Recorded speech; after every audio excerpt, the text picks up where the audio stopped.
Wine is fun. Wine is supposed to make you excited. It's supposed to make you feel warm and fuzzy and share incredible stories with your friends and family.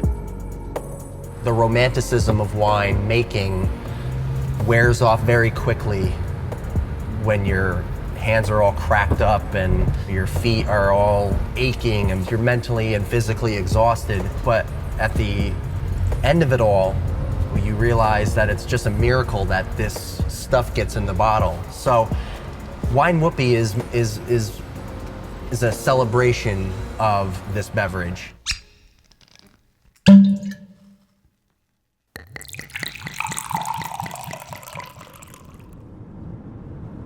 Call Kevin Zraly.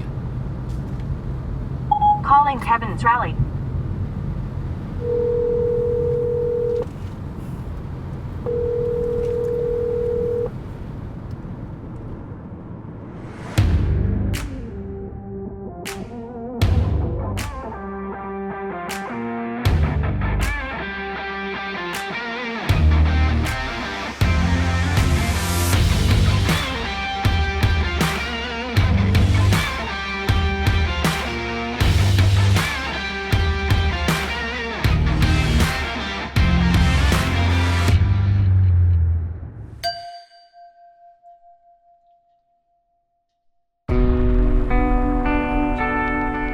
Well, my friends, we've made it to the season finale of Wine Whoopee.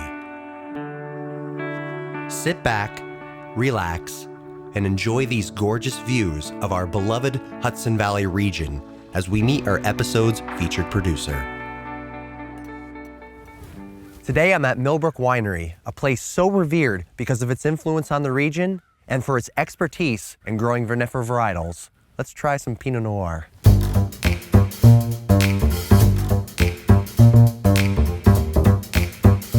So I'm here with David Bova, the general manager here from Millbrook Winery, and we're here in the loft. Cheers. Cheers. So tell me a little bit about Millbrook. Millbrook, we're in our 36th year, 36th vintage. John Dyson and I started Millbrook back in the early 80s. John, he's an agricultural economist, graduated from Cornell. And when I was probably about your age, I moved to New York City. I worked in advertising, and at that time, John was Commissioner of Commerce for New York State. Remember, way back when, it was hard to get a liquor or a wine license. And John was instrumental in signing the farm winery bill back in the early 80s, which dramatically cut red tape, and we're a product of that.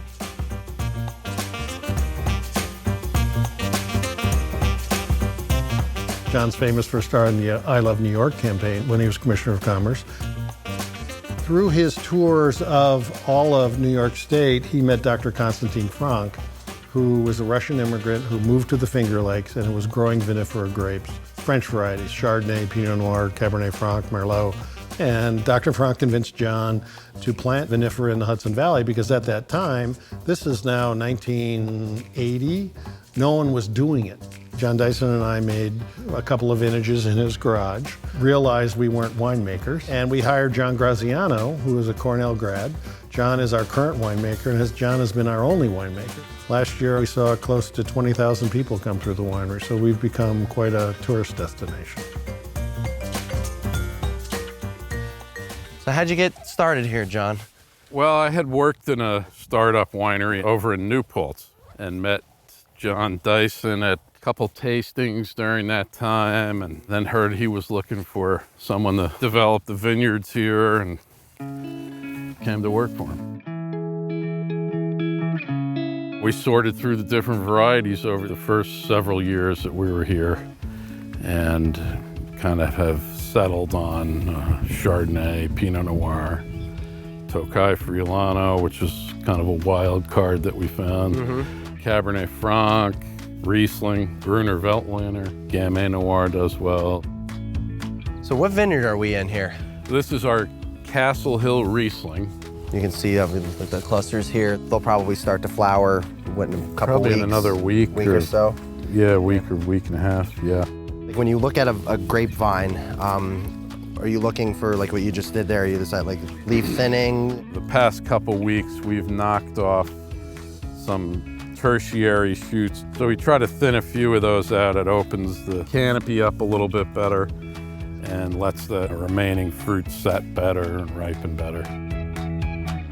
Stress-wise, we've got it all here. So, plenty of stresses from cold, wind, rain, disease pressure, everything going on all the time in New York. I mean, that isn't really an issue that we think about too much. It's more like just having balanced vines with the right number of primary shoots and the right kind of crop load.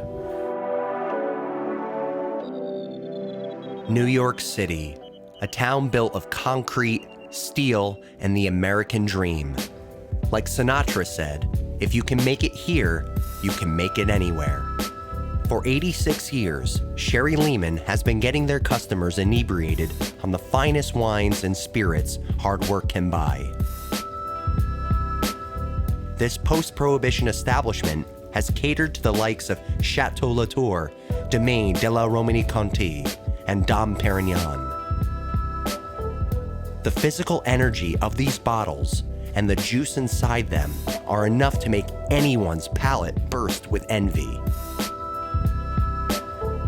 I'm trying to always wonder, why am I here? Why am I doing what I'm doing all of these years and loving every minute of it? People say, when are you going to retire? I say, why would I want to retire? I get paid to eat and drink, ladies and gentlemen, and travel the world. So let me set some criteria. I'm going to put out wine number one. You've never been here before, don't pick it up. Why? For the new people in here, I want to look at the color. I don't want to just down it. It's not tequila. I want to look at the color. I want to smell, which is the most important thing. 95% of taste is smell, and I want that long before we go into putting it into our mouth. The other thing I've learned is always get your information in before the third glass is tasted. Burgundy. It's an area in France, mid-east part of France. We're talking about the Côte d'Or. Everybody say Côte d'Or. Golden slope. You know what's a golden slope? It's because of the way that the whole thing, the sun hits it. And that's where the best wines come from. Every single wine you're having today, by law, must be 100% Pinot Noir. Ah, the Burgundies. Tu seras bientôt dans mon vin. That's French for, you'll soon be in my belly. First of all, I ask you to take a look at the color of the wine. What is the color of the wine? What actually is the color? You say red, but is it really red? What do we got here? Talk to your neighbor. Talk to your neighbor. What are you getting here right now? It's a little bit of a pale red, kind of a garnet color.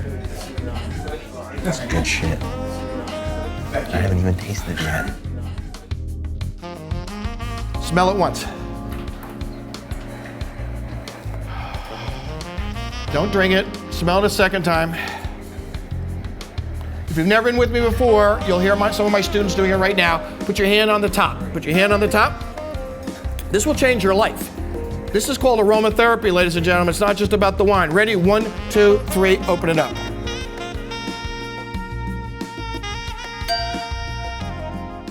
When we originally started here, we literally had 31 different varieties because we didn't know what was going to grow. There was no data about growing vinifera in the Hudson Valley. We're proud to say we started growing Cabernet Franc sooner than anybody here. We've been here the longest growing vinifera. And it was sort of dumb luck. This was back in early to mid-90s. John Dyson was a very good friend with a guy named Bruno Pratt. And Bruno Pratt was the proprietor of Cos Austranel in Saint-Estèphe, France. Bruno and John hit it off. They looked exactly the same, these two guys, when they were younger. And I have pictures I can show you. It's funny. Anyways, Bruno would come once a year and blend the wines with John Graziano, John Dyson, and myself. And he would help us make our different red blends and white blends because he had such an incredible history and an incredible palate. We had planted some grapevines right on the road, and we thought that they were Cabernet Sauvignon. And we're walking through and we're looking at the grapes and the morphology of the leaves, and Bruno walks up and John's talking about it like it's Cabernet Sauvignon, and Bruno Pratt goes up and he's looking at the leaf and he says, "This is not Cabernet Sauvignon, this is Cabernet Franc." And he could tell by looking at the leaf. Bruno said, "This is exactly the red grape you should be growing here in the Hudson Valley." Bruno knew from growing it in France, in Bordeaux, that it's an early ripening grape. It is a very tough skin grape.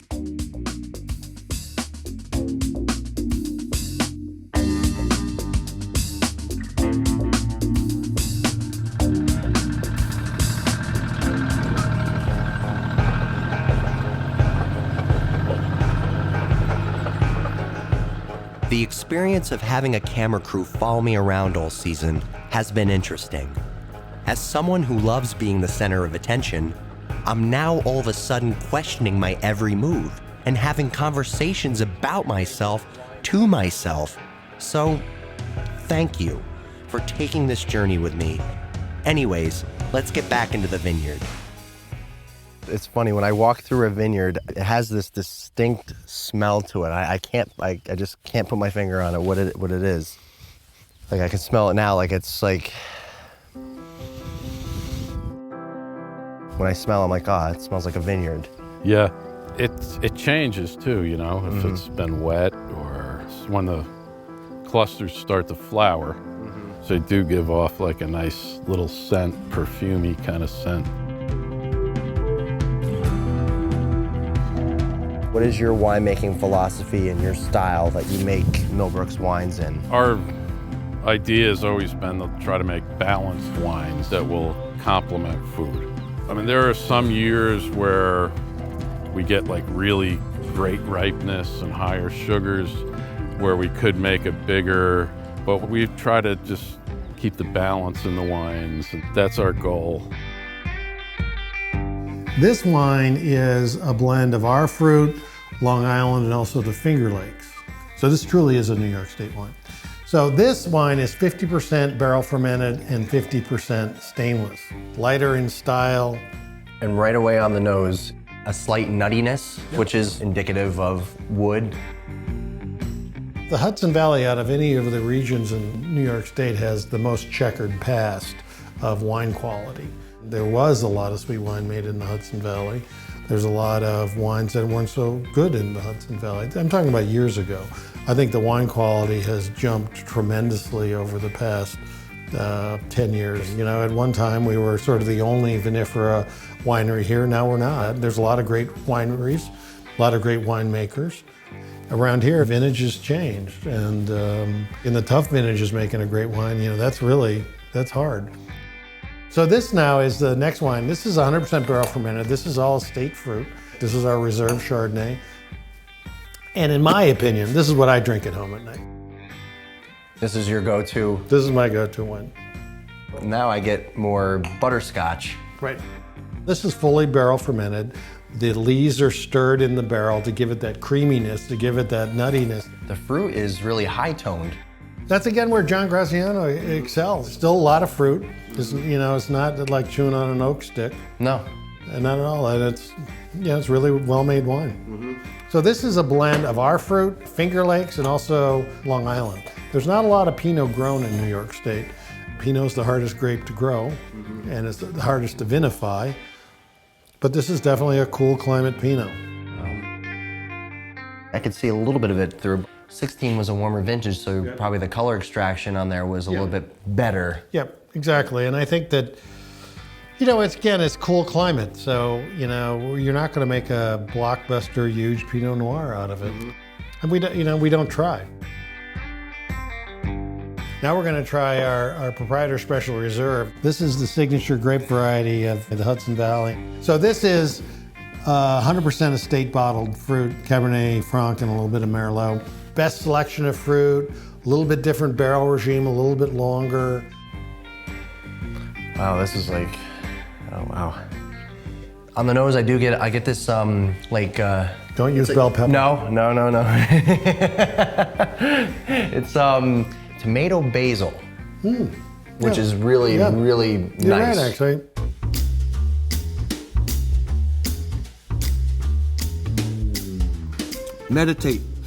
Meditate on this wine.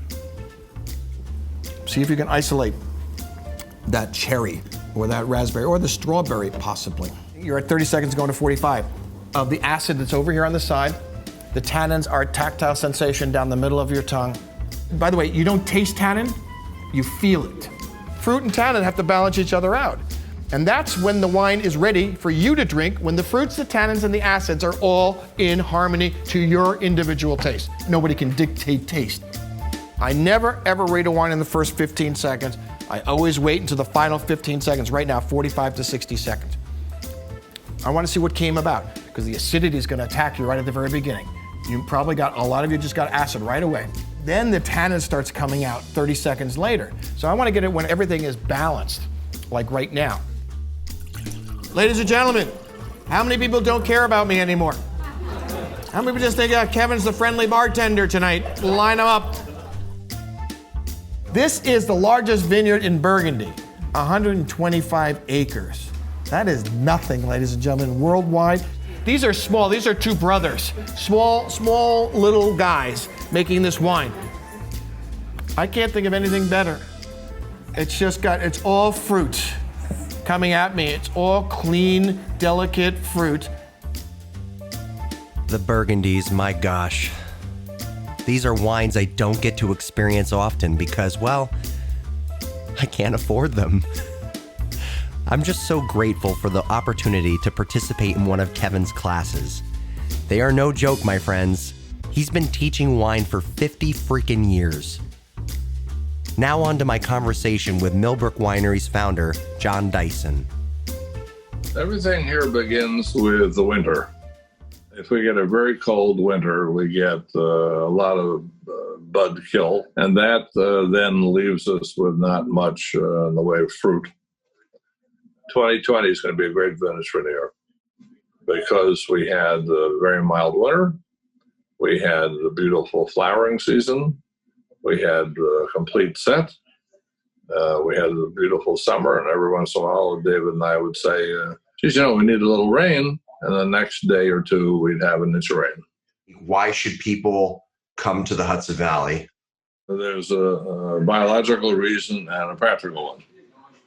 The biological reason is because of the glacier left a lot of very nice hillsides, both sides of the river, with deep and well-drained soils that have a nice slope to get rid of cold air. And we have the practical reason, which is we're only an hour to an hour and a half away from New York City. So that's why we have such an outpouring of people here. 35 years ago, when we did this, there were about 10 wineries. We're getting very close to 400 now in New York State. Wow. Get up, but get up slowly. Go home. Just go home now. It's over. Say goodbye to your newfound friends. What an adventure it has been. And it's come time for us to reflect on this first journey. So let's do it the only way a New York City tourist knows how. A self-portrait in good old Central Park.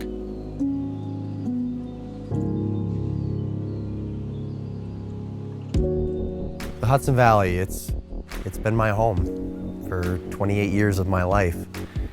What I've learned is that in really, really good years, the wines are great. And that, unfortunately, in the off years, the wines are, leave a lot to be desired. And that's just what you're gonna get from the Hudson Valley. It's a varying climate. But this is a place where you can experiment, where you can try things. Every year is different. Each wine has a story to tell. I think that's what makes the Hudson Valley so unique, is that it is an ever-changing terroir. And you come to realize that this wine region has a lot of potential. It may not get as much credit as it should. It's been a really amazing experience to learn their stories of triumph and, their horror stories of when things don't work out the way they want to. I think a lot of the wineries in the Hudson Valley are learning from Millbrook, because Millbrook was such a major influence on growing wines that were brought from France.